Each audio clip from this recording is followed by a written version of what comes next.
Pessoal, boa noite.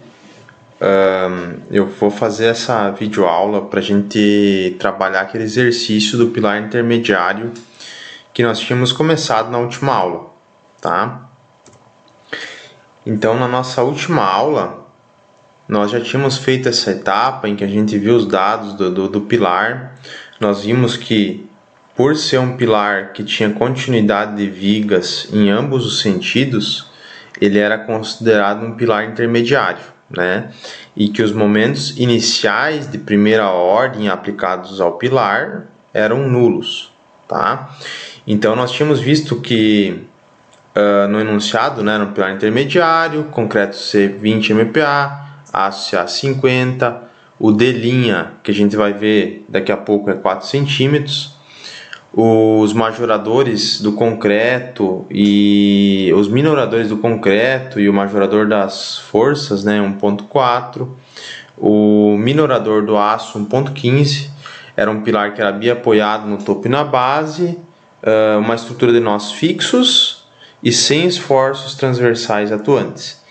Então, a carga vertical característica 785,7 kN, seção de 20 por 50 e os comprimentos equivalentes tanto em Y como em X, nesse caso a gente considerou como sendo iguais de 2,80 m. Então, a primeira etapa que a gente sempre faz no cálculo do pilar é determinar os esforços solicitantes. O ND, a gente majorar o NK de 785,7 por 1,4, né? Vai gerar 1.100 kN.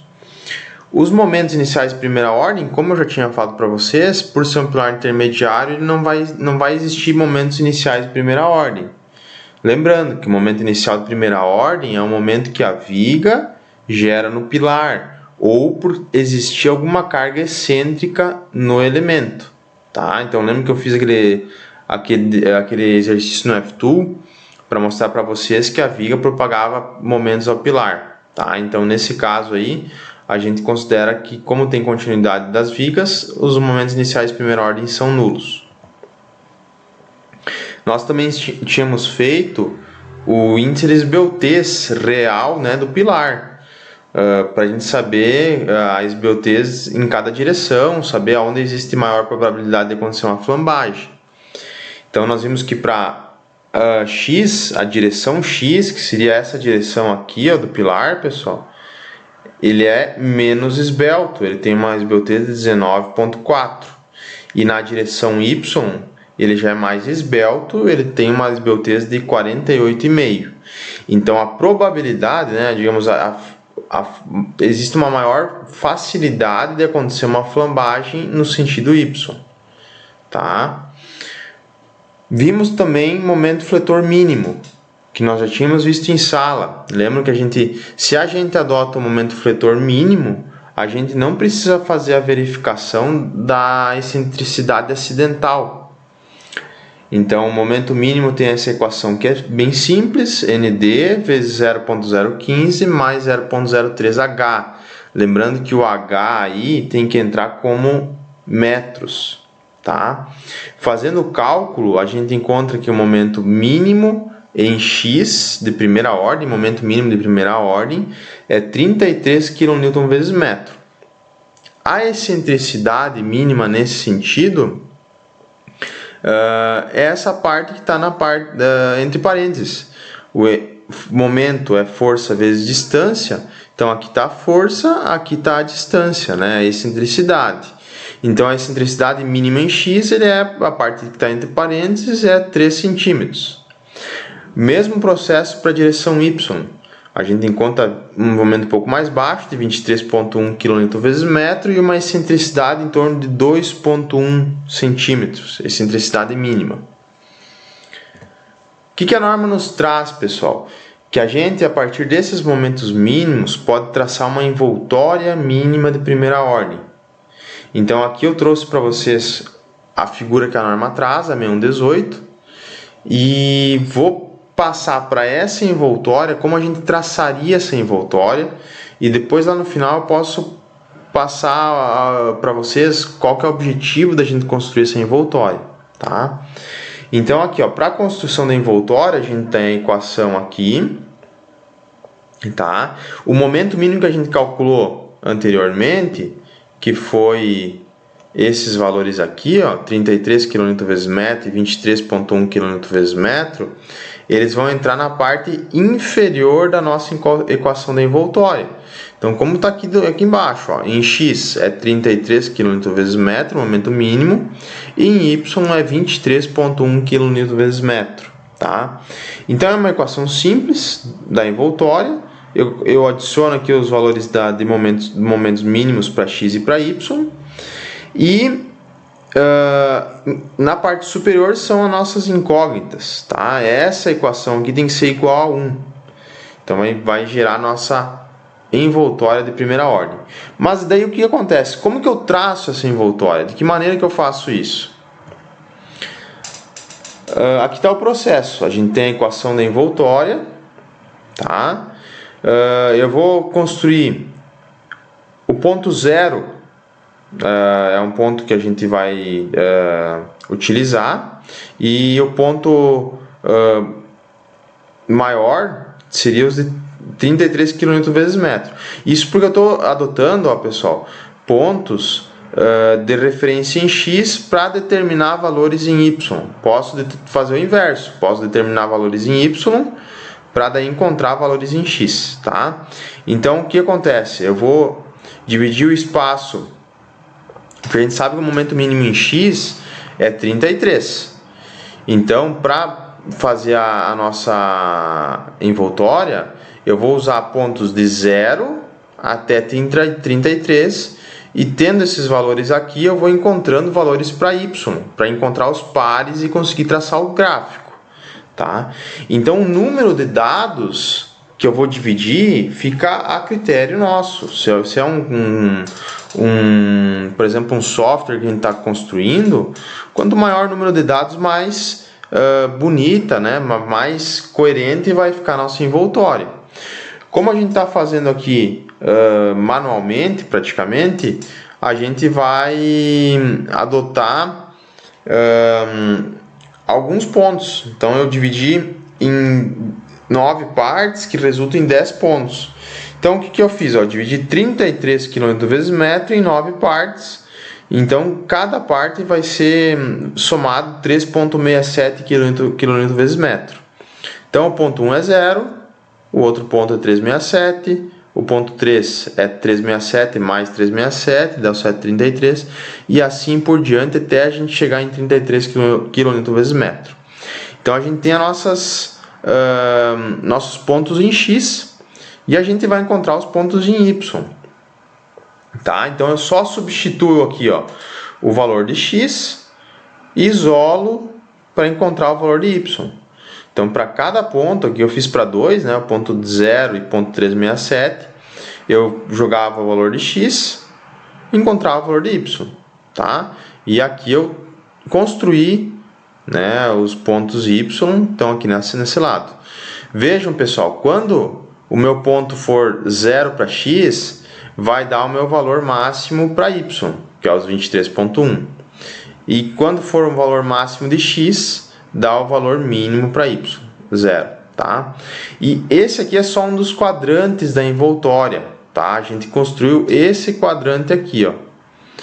A envoltória em si, ela tem os 4 quadrantes, né? Pode acontecer esse momento nos 4 sentidos. Então, a gente só faz rebate essa envoltória nos outros quadrantes. Qual que é a intenção, pessoal? A gente, depois que tiver a armadura no pilar, a gente pode construir a envoltória resistente. Então, o que acontece? A envoltória resistente do nosso pilar, com as armaduras que existem no pilar, ela tem que, para o pilar estar ok, a envoltória resistente tem que enquadrar toda essa envoltória mínima de primeira ordem. Tá? Então, depois eu vou mostrar para vocês um software que nos auxilia a fazer esse processo um pouco mais rápido e compreender essa questão também aí de se o pilar está passando ou não em função das envoltórias, tá? Então, a gente aqui construiu, né, a partir dos dados que eu passei para vocês aqui, eu joguei no Excel, coloquei os outros quadrantes e eu consegui construir a envoltória mínima de primeira ordem para esse pilar nosso. Tá? Então, eu coloquei alguns pontos principais aqui, o ponto de máximo MY e de máximo MX. Até aí a gente calculou o momento mínimo, tá, pessoal?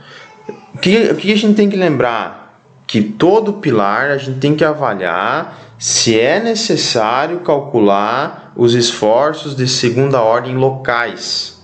Lembram que a gente viu? O momento de primeira ordem é quando a estrutura está indeslocada.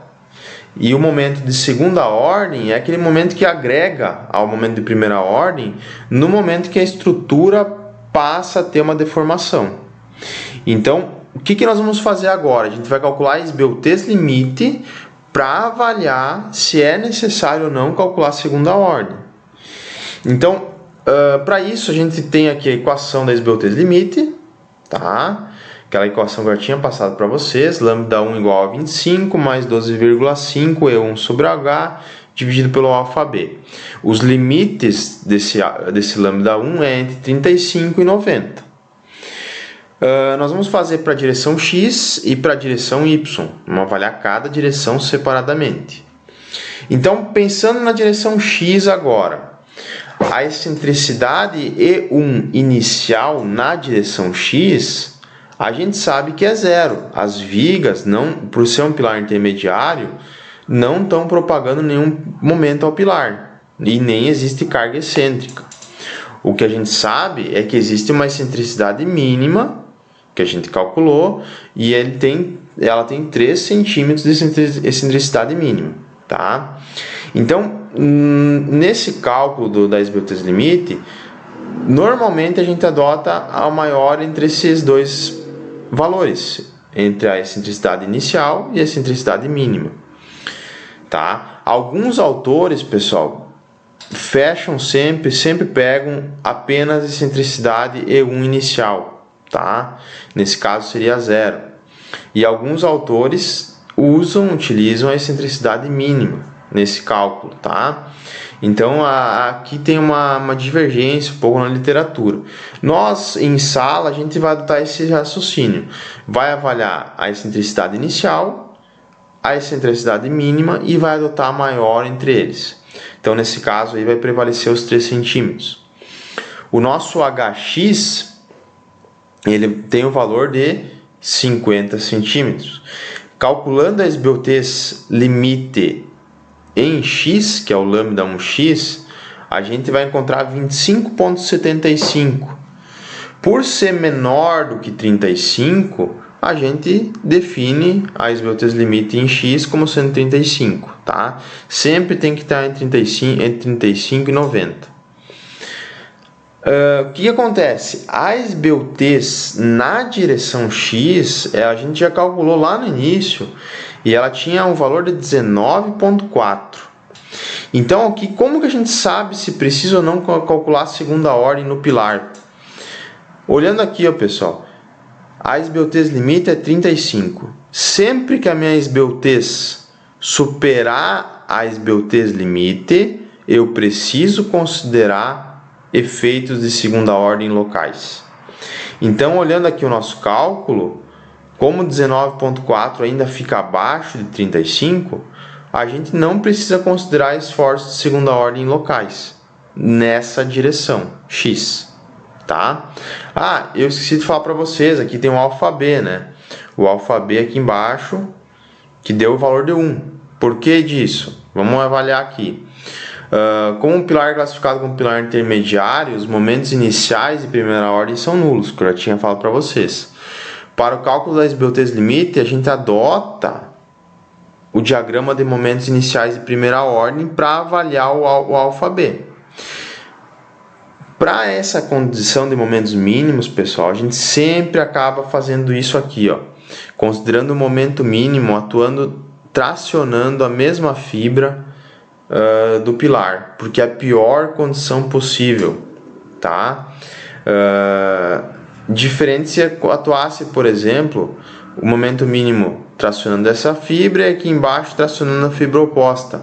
A pior condição para um pilar é quando acontece isso aqui, traciona a mesma fibra, vai gerar maior esforço de segunda ordem e tudo mais, tá? Olhando esse diagrama, a gente percebe que eles estão tracionando a mesma fibra, ou os dois são positivos, os momentos, ou os dois são negativos, tem os mesmos sinais. O cálculo do alfa-B é essa equação, 0,6 mais 0,4 M1B sobre o M1A. E o M1A sempre tem maior valor em relação ao M1B. Então, como tem dois valores iguais, os dois valores são, tanto o M1A como o M1B, tem valor de 33 kN vezes metro. Os dois são positivos ou os dois são negativos. Então, na hora de colocar aqui na equação, vai ficar 0,6 mais 0,4 mais 33 dividido por mais 33, ou menos 33 dividido por menos 33. Isso vai acontecer o quê? Que esse fator vai dar 1. 0,6 mais 0,4 vai gerar um alfa-B igual a 1, tá? Que é o que tem aqui no final, pessoal. Então, o nosso alfa-B, ele assume o valor de 1 nesse caso, tá? Como é o momento mínimo que está atuando, o diagrama de momento mínimo é esse, o alfa-B se torna 1, tá? E a gente fecha aí a análise da esbeltez limite, avaliando que na direção X não precisa considerar a segunda ordem, tá? Então, a gente não vai precisar avaliar a segunda ordem na direção X. Já na direção Y, a gente faz todo o processo, tá? O alfa-B Y, como ele tem o mesmo tipo de diagrama, vai mudar os valores de topo e de base, de momento, mas o diagrama é o mesmo, e ele vai gerar um alfa-B também igual a 1. O cálculo das excentricidades, a gente usa a excentricidade mínima, né, entre os dois, dá 2,1, muda o H do pilar, passa a ser 20, e calculando a esbeltez, ele gera a esbeltez limite, dá 26,31, ainda abaixo de 35, então a gente adota 35, que está aqui do lado. Porém, nesse caso, a nossa esbeltez na direção Y, tá? Aqui está errado, ó, pessoal, já vão lembrando dos erros aí, a gente olha, mas sempre passa alguma coisa. Então, aqui a esbeltez na direção Y, nossa, ela tem valor de 48,5. Vejam que a nossa esbeltez limite é 35. A esbeltez na direção é superior ao limite. Isso faz com que a gente precise considerar os esforços de segunda ordem na direção Y, tá? Então, nessa direção aqui, vai ser necessário calcular efeito de segunda ordem, tá bem? O que a gente viu de esforço de segunda ordem? Até eu trouxe o diagrama aí mostrando, né, pessoal? O que é uma primeira ordem? Aqui tem o efeito de segunda ordem global e depois segunda ordem local. Quais são os métodos que a gente pode calcular a segunda ordem local? Pilar padrão com curvatura aproximada, pilar padrão com rigidez capa aproximada, pilar padrão acoplado a diagramas momento normal curvatura e método geral. Dentre os quatro, a gente vai focar nesses dois primeiros, que é o que a gente está possível fazer agora nesse momento, o cálculo de forma mais tranquila, tá? Os outros precisam de uma ferramenta computacional, então não vai ser nosso foco agora, a gente vai focar nesses dois primeiros. Então, aí fica a dúvida, né? Qual dos dois eu devo empregar no meu projeto? Né? O pilar padrão com curvatura aproximada, o pilar padrão com rigidez capa aproximada. O que acontece? Isso vai de uma opção do projetista, né? Então, a gente sabendo, é lógico, das limitações dos métodos, a escolha entre um e outro é uma escolha do projetista. Então, vejam que aqui eu trouxe algumas limitações. Ó. Vejam que o pilar padrão com rigidez capa aproximada, ele é possível de ser usado apenas para seções retangulares, tá? Então a gente não pode, para um pilar circular, usar esse método. Então, a gente sabendo dessas limitações aí, a gente adotando um dos dois, a gente vai estar respeitando a norma, né? 61 a 6118. O que a gente vai fazer nesse exercício? A gente vai calcular pelos dois métodos, pessoal. E depois, na hora de calcular a armadura, a gente vai optar entre usar o esforço de um ou os esforços de outro método, tá? Então, eu comecei calculando pelo método pilar padrão com curvatura aproximada, que é o primeiro método. É um método um pouco mais simples de cálculo, né? Vocês vão ver que lá para o outro método vai ter que fazer uma báscara ali um pouco mais... Complica um pouco, mas não é nada demais. Então aqui, pilar padrão com curvatura aproximada, o MD total, ou seja, o momento total que a gente vai ter na seção, que a gente vai depois adotar para o dimensionamento, possivelmente, ele é calculado pelo ∆B, que a gente já calculou, M1DA, que a gente já tem, o ND já foi calculado, o LE é o comprimento equivalente, que é os 2,80 m, multiplicado pela curvatura, 1 sobre R é a curvatura, tá? Esse valor todo tem que ser maior ou igual ao M1DA, tá? Lembrando, a gente vai fazer isso para a direção Y apenas, então a gente vai colocar aqui os dados para a direção Y. Como que eu calculo a curvatura? Curvatura tem aqui a equação, 0,005 sobre o H multiplicado pelo Ni mais 0,5. Esse valor tem que ser menor ou igual a 0,005H. Se for maior, a gente adota o máximo, que é esse aqui. Força normal dimensional, que é o Ni, é ND, AC vezes o FCD. Então, adotando, pessoal, calculando, o ∆B nosso é 1, já tinha sido feito. O M1DA é o maior valor entre o topo e a base. Como a gente está adotando o momento mínimo, né, para o cálculo do pilar, é os 23,1. O ND é 1.100. O LE é 2,80. O Ni, força normal dimensional, 1.100. A área de concreto é 20 por 50. Tem que cuidar as unidades. O FCD é 20 MPa. Tá? Eu fazendo o cálculo, eu atingo um Ni de 0,77. E a curvatura... A partir desse Ni, a gente vai encontrar esse valor de curvatura. 0,0197 tem que ser menor ou igual a 0,025. Como ele é menor, a gente adota esse valor aí de 0,097. Feito isso, é só a gente lançar na equação aqui e calcular o momento total, tá? Então está aqui o cálculo do momento total, lancei os valores. Lá no fim eu atingo o valor de 40,1 kN vezes metro com o valor de momento total no nosso pilar na direção Y, tá? Então, com esses valores, pessoal, a gente começa a conseguir, né, colocar alguns gráficos aqui de momento, de esforços no pilar. Então aqui a gente sabe que o esforço axial no pilar é 1.100 kN, no topo, na base, em todas as seções.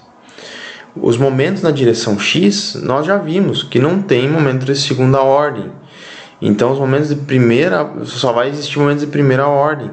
E é o momento mínimo nosso de 33 kN vezes metro. Ele é uniforme em todo o pilar. Para a direção Y, tem momento de primeira ordem e momento de segunda ordem.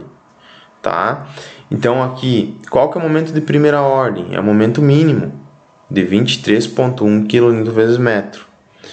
Qual que é o momento de segunda ordem? Com o método pilar padrão com curvatura aproximada, é bem fácil de identificar esse valor, pessoal. Então aqui a gente tem, ó, o ∆B vezes o M1DA é o momento de primeira ordem. Essa segunda parcela é o momento de segunda ordem, tá? Então olhando aqui, ó, eu já tinha calculado meio em partes. O 23,1 é o momento de primeira ordem. E o 16,99 é o momento de segunda ordem, tá? Então eu já fiz o diagrama aqui, lembrando que o momento de segunda ordem normalmente é essa curva que acaba sendo feita, tá? Não existe esforços de segunda ordem no topo e na base, porque lembrem, efeitos de segunda ordem é função da deformação no meu pilar. Como ele está biapoiado no topo e na base, essas pontas não têm efeito de segunda ordem. Aonde que vai existir esse efeito? Vai ser numa seção intermediária no nosso pilar. Então atingiu o valor de 16,99 kN vezes metro, tá? A soma do primeira ordem com segunda ordem vai gerar o momento total. Então o momento total aqui, ó, se a gente somar na parte do meio, 16,99 mais 23,1 vai gerar os 40,1 kN vezes metro. E esses seriam os momentos totais na direção Y. Se nós quiséssemos avaliar esses diagramas de outra maneira, por meio de excentricidades, também poderia ser feito. Então, foi o que eu fiz aqui, ó. Na seção do topo do pilar, a gente tem 33 kN vezes metro de momento. O que isso representa em termos de excentricidade? Se vocês forem lembrar, para a gente saber a excentricidade no pilar, a gente divide o momento pela força aplicada, tá?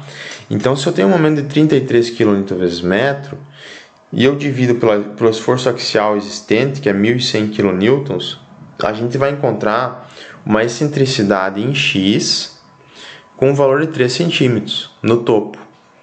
E essa excentricidade vai permanecer no topo, na base e numa seção intermediária no pilar, por causa que deu o mesmo valor de momento entre o topo, a base e a seção intermediária. Tá? Então, por isso que aqui dá 3 centímetros, na seção intermediária o valor de 3 centímetros e na seção de base também o valor de 3 centímetros. Tá? Já na direção Y, isso muda um pouco, porque a gente viu que tem os efeitos de segunda ordem, que estão aqui, ó. Esses efeitos de segunda ordem, né, vão fazer com que o momento de topo dê valor de 23,1, o momento de base dê um valor de 23,1 e a seção intermediária suba esse valor de momento para 40,1. Isso em termos de excentricidade também altera. Como que a gente calcula cada excentricidade? Sempre divide o momento pela força. Então aqui eu vou dividir 23,1 por 1.100. Vai dar 2,1 centímetros de excentricidade. Aqui embaixo, 23,1 por 1.100. 2,1 centímetros de excentricidade. Na parte central, 40,1 por 1.100 vai dar 3,64 centímetros de excentricidade. Tá? Então, a gente mostrando esses diagramas e esses outros diagramas aqui, né, que são em termos de excentricidade, a gente está falando a mesma coisa. O mesmo processo, pessoal, pode ser feito usando outro método para calcular o efeito de segunda ordem, que é o pilar padrão com rigidez capa aproximada. Então, essa equação é um pouco mais longa, tá? Não é o bicho de fazer, de calcular, é só a gente se assusta um pouco com o tamanho dela, né? Mas a gente já tem todos os dados, a gente já tem o H, que é 20 centímetros, tem o ND, que é 1.100, tem a esbeltez do pilar, aqui não é a esbeltez limite, é a esbeltez na direção, tem o alfa B, tem o M1DA, tá? Então todos os dados estão postos aqui na equação, o 20 centímetros, 1.100, 48,5, o alfa B é 1, o ND é 1.100. Qual que é a nossa incógnita nessa equação, pessoal? É o MD total, que é a mesma coisa que eu tinha incógnita lá para o outro método. Tá? Eu fazendo a báscara dessa equação, aqui estão os termos finais, eu encontro o valor do MD total, digamos, as raízes aí, né? De 35,05 e menos 29. Entre ambos, a gente sempre adota o valor positivo. Então, nesse caso, o valor total de momento deu 35,05, um pouco abaixo dos 40,1 do pilar padrão com curvatura aproximada. A tendência, pessoal, é normalmente o pilar padrão com rigidez capa aproximada gerar valores um pouco menores do que o pilar padrão com curvatura aproximada. Tá? É um método um pouco mais refinado, tende a dar valores mais baixos de momento. Tá ok? Posso sempre usar ele? Pode, mas tem que lembrar daquelas limitações. tem que ser uma seção retangular para o uso do pilar padrão com rigidez capa aproximada, tá? Aqui fica um pouco complicado de saber o que é momento de primeira ordem, qual é o valor de segunda ordem. Aqui não dá, é como está nessa equação inteira, e a gente não consegue saber, saber o que é a primeira ordem e o que é segunda ordem. Como que a gente faz para saber o momento de segunda ordem por esse método? Eu sei que nesse pilar existe o momento de primeira ordem com valor de 23,1 kN vezes metro. E o meu momento total é 35,05. Então a gente até viu aqui, nesse primeiro método, que a soma do primeira ordem com segunda ordem dava o momento total. Então agora eu vou fazer o processo inverso. Eu tendo o momento total e tendo o momento de primeira ordem, eu vou subtrair um do outro, eu vou achar o momento de segunda ordem, que é o que eu fiz aqui.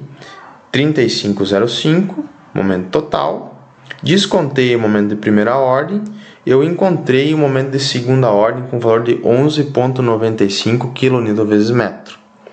Tá? Então, com isso, eu consigo fazer os mesmos diagramas. Vejam que para a direção X não mudou nada, né? Não foi alterado nada.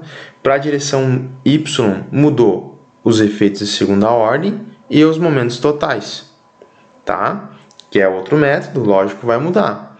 E com isso também muda as excentricidades, que foi a que mais mudou mesmo, foi a seção intermediária na direção Y. Antes era 3,64 centímetros, baixou para 3,19 centímetros, essa excentricidade. Aqui, pessoal, entra outra questão. Sempre que a gente estiver calculando um pilar, independente se é intermediário, de extremidade, pilar de canto, a gente sempre vai ter que fazer análise pelos momentos mínimos, como a gente está fazendo aqui, tá? Então, como é um pilar intermediário, só existem os momentos mínimos. Então, quando existem esses momentos mínimos, a gente fez lá a envoltória de momentos mínimos de primeira ordem. Só que o que acontece? A gente também tem que avaliar, mesmo atuando nos momentos mínimos, se precisa ou não calcular a segunda ordem, como a gente está fazendo para o pilar intermediário. Então, nós vimos que para a direção Y precisava a segunda ordem. E o que a norma traz? Sempre que precisar de segunda ordem, eu posso construir para o meu pilar a envoltória mínima com segunda ordem, tá? Então, é o que traz aqui nessa figura 15.2, tá? Envoltória mínima com segunda ordem, tem a equação aqui dos momentos totais, vejam, tá? O processo de cálculo é idêntico que a gente fez lá para a envoltória mínima de primeira ordem. A gente só vai lançar agora os momentos totais ao invés dos momentos mínimos de primeira ordem. Então, aqui, qual o momento total em X? 33 kN vezes metro. Qual o momento total em Y? Aqui, eu adotei um dos métodos, pessoal. Adotei o pilar padrão curvatura aproximada. E o valor do momento total para esse método é 40,1. Vejam que eu fiz uma outra equação de envoltória. O processo de fazer o desenho desse envoltório é idêntico. Eu fiz aqui, dividi partes do momento em X e daí fui calculando os valores para Y, tá? Que estão aqui do lado. Com isso, eu consigo fazer a envoltória mínima com segunda ordem, que vai ser essa outra linha em vermelho que está no entorno aqui, ó. Tá? Essa em preto é a envoltória mínima de primeira ordem e a em vermelho é a envoltória mínima com segunda ordem. Vejo que para Y tem segunda ordem, para X já não tem, e os pontos C acabam sendo os mesmos, né? Então, o que é importante isso, pessoal? A gente vai ter que encontrar uma armadura que é envoltória resistente e consiga englobar essas duas outras envoltórias, tá? Como que a gente faz o dimensionamento das armaduras? É uma grande questão, né? Como eu falei para vocês, quando era uma viga, quando era uma laje, quando era uma escada, tudo era flexão simples, né? A gente já aprendeu a calcular desde lá de concreto armado 1 uma flexão simples, mas agora a gente vai ter flexão composta, né? Força acrescida de momento. Então, mas vamos lá, vamos conversando, vocês vão ver que não é o bicho calcular essas armaduras. Então, para o dimensionamento da armadura, como eu falei para vocês, a gente vai ter que adotar um dos métodos de cálculo de efeito de segunda ordem.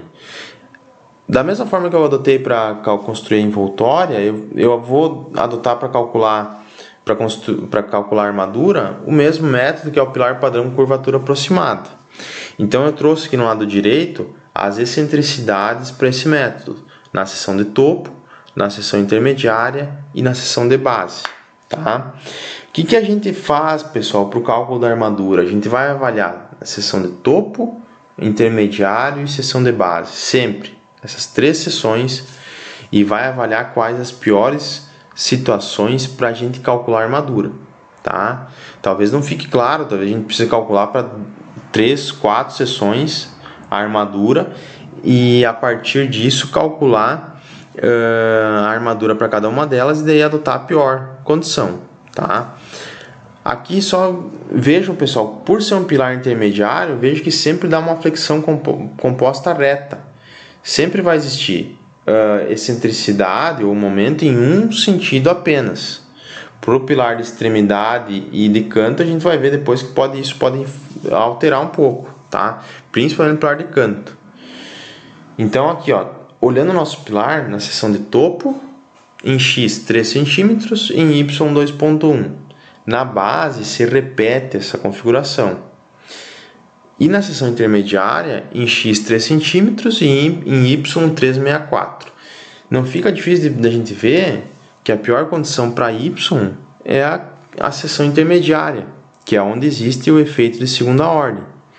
Então, por isso que eu já trouxe aqui para o lado aqui embaixo, para a seção intermediária, né, os 364, que é a pior condição para a direção Y. Para a direção X, vejo que topo, base e seção intermediária elas têm as mesmas configurações. Então eu trouxe aqui a nossa pior condição para X também. Então o que a gente vai fazer? A gente vai pegar para a direção X e para a direção Y, vai calcular a armadura para ambas, para cada uma delas, e vai pegar a pior armadura para cada uma, né? Vai pegar a pior armadura entre as duas e vai adotar para o nosso pilar. Então, é isso. O que acontece? Mas como que a gente define agora a ar de aço, sabendo que tem momento e força axial? Né? Vai mudar do que a gente vinha vendo até agora. Para pilares, pessoal, a gente vai adotar já de cara ábacos, como esse que está na tela aí. Então, para a gente fazer o dimensionamento, a gente vai adotar, nesse caso, os ábacos de Venturini. Então, são ábacos, acho, de 87, se eu não me engano, mas que nos auxiliam aí a calcular os pilares. Qual que é o processo? A gente vai calcular primeiro para a direção X e depois para a direção Y. O fluxo segue esses passos que eu botei aí. Primeira situação, eu vou calcular o D' sobre o H. O que é o D'?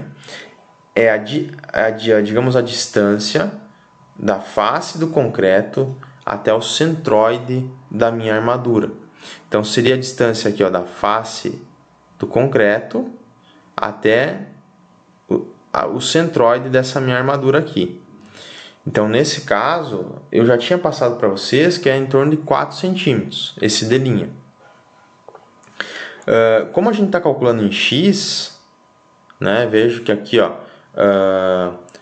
em X nosso, o D' é 4 e o HX é 50.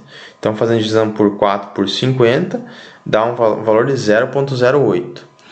Nesse caso, pessoal, sempre adotar a relação, né? A gente sempre vai arredondar para cima o valor do D' sobre o H. Por qual motivo? Porque seria a pior condição para o elemento. Percebam aqui uma relação maior do D', tá?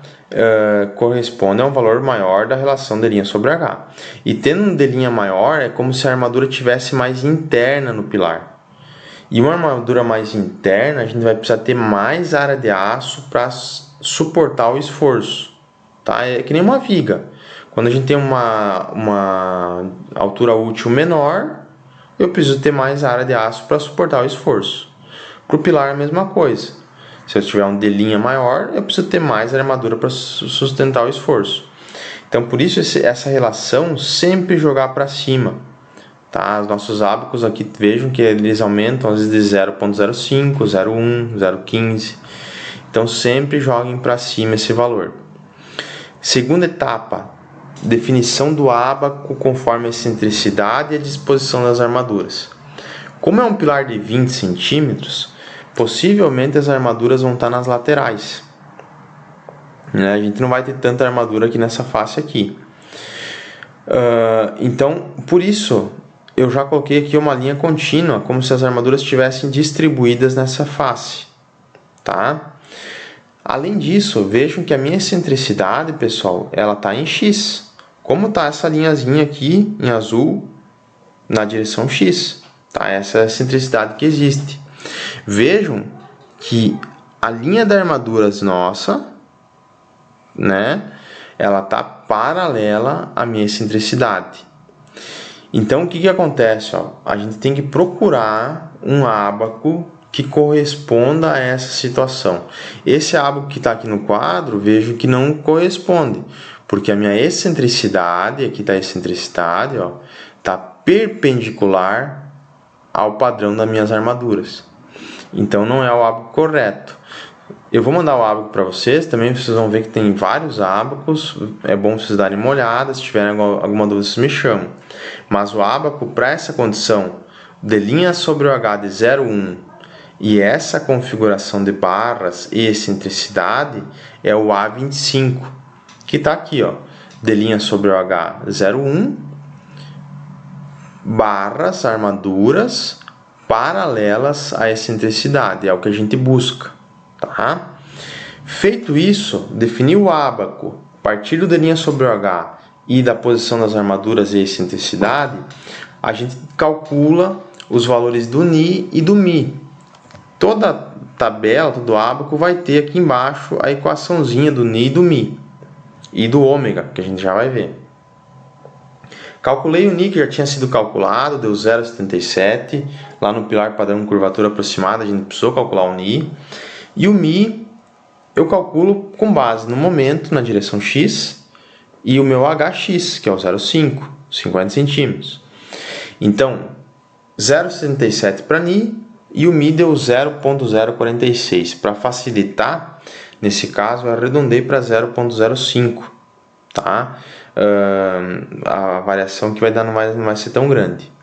Então, a partir disso, a gente coloca aqui, na direção X do ábaco estão os valores do Mi e na direção Y estão os valores de Ni.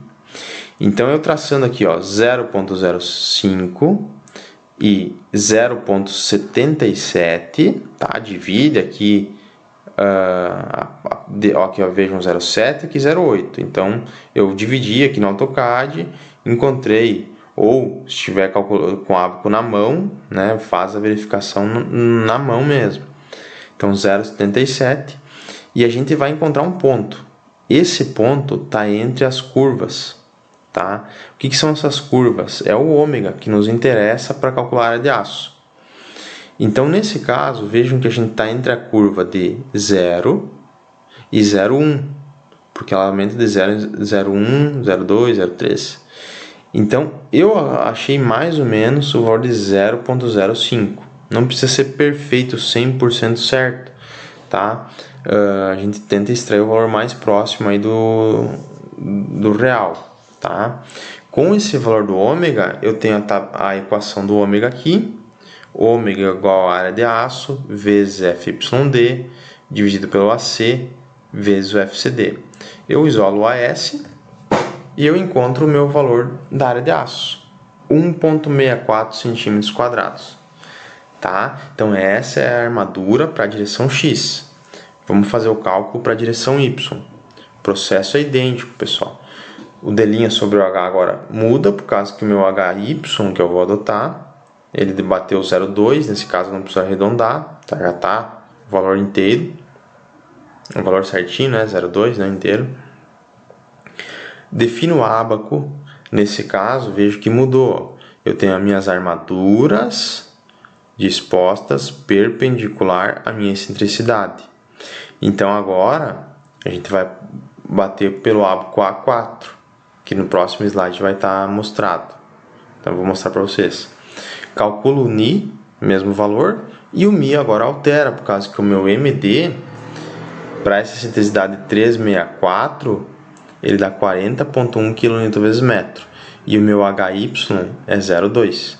Tá? Calculo o valor do Mi, dá 0,14 esse fator. Com esses fatores, de 0,77 e 0,14, lanço aqui no meu ábaco, vejo que é o ábaco A4, ó, ele tem um valor de sobre H de 0,2 e a minha excentricidade é perpendicular às minhas barras. Então esse é o ábaco correto. Então eu acho o ponto, vejam, ó, de 0,3, 0,4. Eu estimei em torno de um ômega de 0,38. Tá? Esse ômega de 0,38 vai gerar uma armadura de 12,49 cm². Então, entre ambas as armaduras, a que prevalece é o momento MY, né, momento total Y, que vai gerar uma armadura de 12,49, que é a maior armadura, e a gente adota essa armadura a princípio, né, a gente vai fazer as análises agora, mas seria a armadura que a gente adotaria para o pilar. Quais as verificações que a gente precisa fazer para bater o martelo e poder detalhar esse pilar? A gente precisa fazer as verificações como se fosse uma viga, né? Tem algumas validações. Qual a primeira? Armadura longitudinal mínima, segundo a 6118, a norma 6118. A gente tem essa equação para verificar a armadura mínima.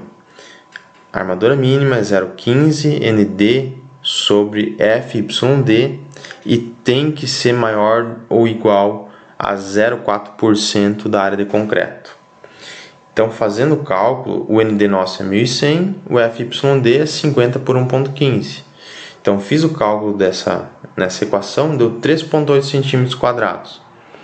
E o meu limite é 0,4% da área de concreto, que dá 4 cm².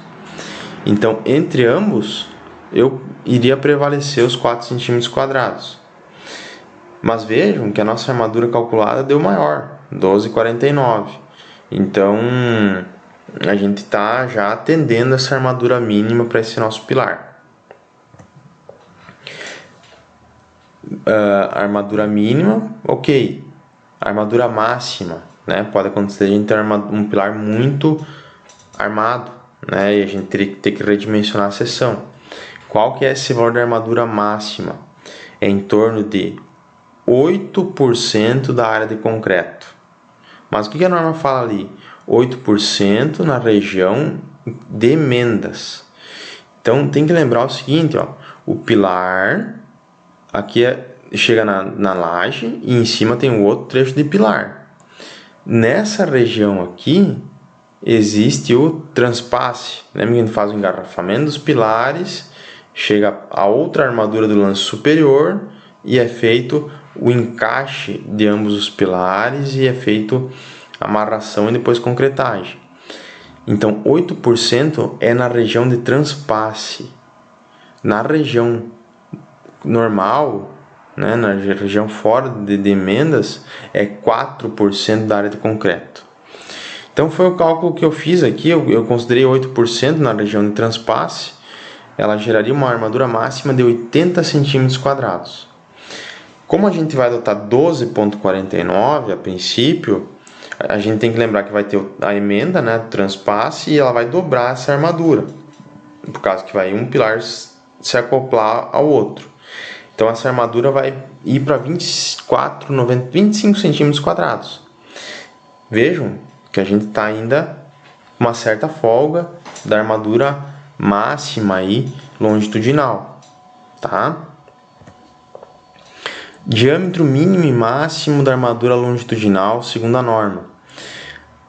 Aqui a gente tem que saber que pilar, pela 6118, pessoal, não pode ter diâmetro inferior a 10 milímetros, tá? Então a gente às vezes via muito ainda, acho que agora deu uma parada, mas via bastante casas pequenas com bitola de 8 milímetros nos pilares, tá? Então pela 6118 a gente estaria fora de norma, então o mínimo seria 18. Eu digo a gente vê em obras, né? Não que eu faça isso, tá? Bitola mínima é 10 milímetros para pilar. Diâmetro máximo da nossa armadura é a 1/8 da menor dimensão. Então, se nós temos 20 centímetros, são 200 milímetros dividido por 8, vai dar uma bitola máxima de 25 milímetros. Então, no nosso caso aí, eu tenho 12,49 centímetros quadrados. Se eu usar 10 barras, vai dar 1,25 centímetros quadrados por barra. Então, com isso eu posso adotar, pessoal, a armadura de meia, que eu vou estar respeitando o diâmetro mínimo e vou estar respeitando a área de aço. Então, 10 barras de meia vai dar em torno de 12,5 centímetros quadrados, tá? E respeitaria o nosso o que a gente precisa, né? Armaduras transversais, pessoal, estribos. Então aqui até tem o trecho da norma, se puderem dar uma lida, tá, com mais calma. Veja o que a norma diz: a armadura transversal de pilares constituída por estribos e, quando for o caso, por grampos suplementares. Deve ser colocada em toda a altura do pilar, sendo obrigatória sua colocação na região de cruzamento com vigas e lajes. Então ele especifica qual que é o diâmetro mínimo e qual que é o espaçamento entre os pilares. Eu vou já ir para o nosso cálculo do nosso pilar. Então veja que o diâmetro do estribo não pode ser menor do que 5 milímetros e ele tem que ser maior do que 1/4 da armadura longitudinal, do diâmetro da armadura longitudinal. Como a gente usou a barra de meia, é 12,5 por 4, vai dar 3,125 milímetros. Entre ambos, é 5 milímetros o diâmetro do estribo que a gente vai adotar. O espaçamento, tem os espaçamentos máximos que podem acontecer entre um estribo e outro. Quais são? 20 milímetros, menor dimensão da seção, que também é 20 centímetros, né, 200 milímetros. O espaçamento ali, o primeiro é 200 milímetros, não 20 milímetros, acho que eu falei errado. E o último é 12 FI para CA50, que é o que normalmente é adotado. Então, 12 FI, o FI é a diâmetro da armadura longitudinal, então 12 vezes 12,5 vai gerar 150 milímetros. Entre todos, prevalece 200 milímetros ou 20 centímetros. Então, o nosso estribo para esse pilar ficaria FI de 5 a cada 20. Tá? Veja que não tem nenhum cálculo, são algumas determinações da norma, tá? Justamente para impedir que as barras flambem. Esse é o principal objetivo dos estribos, nesse caso. Tá? Partindo para o detalhamento da seção, o que a gente precisa cuidar? Precisa cuidar a questão ou do espaçamento mínimo ou espaçamento máximo. Como é um pilar que não tem dimensões grandes, a gente não vai ter problema de espaçamento máximo. Eu deixo aqui no último item, ó, caso alguém queira dar uma olhada, a questão de espaçamento máximo. Vejam que o espaçamento deve ser menor ou igual a 2 vezes a menor dimensão da seção, sem exceder 40 centímetros, tá? Mas no nosso caso, um pilar pequeno, não vai ter problema em relação a isso. O que a gente tem que cuidar é espaçamento mínimo. Então aqui estão os itens para a gente cuidar. Não pode ser um espaço menor do que 2 centímetros, menor do que o diâmetro da barra longitudinal, que é 12,5, e tem que ser maior do que 1,2 diâmetro máximo do agregado. o DMA, que normalmente é em torno de 19 milímetros. A gente tem que ficar então em 22,8 milímetros, o espaçamento máximo mínimo entre barras. Eu calculei aqui, vejam que na pior condição o espaçamento fica em 9,44. Então não é um pilar que vai ter problemas em relação ao espaçamento mínimo, tá? Então não tem muito o que a gente se preocupar. Esse item é importante, pessoal. Veja que é o seguinte, ó, sempre que houver possibilidade de flambagem das barras da armadura situadas junto à superfície do elemento estrutural, devem ser tomadas precauções para evitá-las. Os estribos poligonais garantem contra a flambagem as barras longitudinais situadas em seus cantos e as por eles abrangidas, situadas no máximo a distância de 20 φ do canto. φ é o diâmetro do estribo, tem na figura ali embaixo. Se nesse trecho de comprimento 20 φ não houver mais de 2 barras, não contando de canto. Quando houver mais de 2 barras nesse trecho, ou barra fora dele, deve haver estribos suplementares, tá? Que são esses ganchos que estão mostrados na figura. Esse é o principal item que a gente tem que avaliar às vezes, no pilar na questão do talhamento, pessoal. Tá? Para o nosso pilar, 20 φ, o nosso diâmetro do estribo é 5 milímetros, então 20 φ é em torno de 10 centímetros. Eu calculei aqui, é um cálculo simples, mas a distância do canto do nosso estribo ao eixo das barras, vejam que deu 11,81 e 22,5. Ambos superam o valor de 10 centímetros. Então, por isso, a gente precisa colocar esses ganchos, tá? Que são armaduras que impedem a flambagem dessas barras intermediárias nos pilares, tá ok? Então essa é a verificação que a gente faz para verificar se precisa ou não estribo suplementar.